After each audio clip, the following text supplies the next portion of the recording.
বৃষ্টি থেমে গেলে ছাতাকে যেমন বোঝা মনে হয়, ঠিক তেমনই প্রয়োজন ফুরিয়ে গেলে মানুষকে। যেই জলটা বেশি পরিষ্কার সেই জলে মাছ থাকে না, নোংরা জলে মাছ বেশি। আর ঠিক তেমনি মানুষও যত স্বচ্ছ, যত ক্লিয়ার, যত স্পষ্টবাদী, ততটাই একা।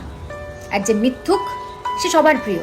শোনো, যদি উপাস করলেই ভগবান সব থেকে খুশি হতো, তাহলে বোধহয় ভিখারিরাই সব থেকে সুখী হতো।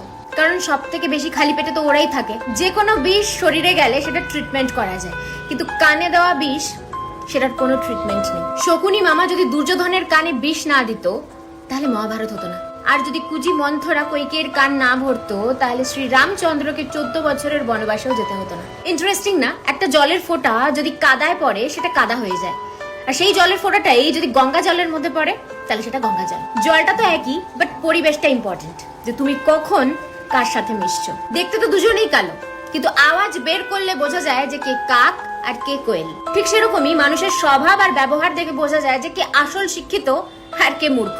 যে সত্যি বলে তাকে একবার কষ্ট করে সত্যি বলতে হয়, কিন্তু যে মিথ্যে বলে তাকে বারবার বারবার মিথ্যে বলতে হয়, একটা মিথ্যে ঢাকতে আরেকটা মিথ্যে। মিথ্যে কথা বলে তুমি পরকে খুশি করতে পারবে, আপনজনদের না। আমার তো মনে হয় মাঝে মাঝে খারাপ সময়ও আসা উচিত, তাহলেই বোঝা যায় যে কে আপন আর কে তোমার আপন হওয়ার জাস্ট নাটক করে। কে বলে গো যে শিক্ষা শুধুমাত্র বই থেকে আসে?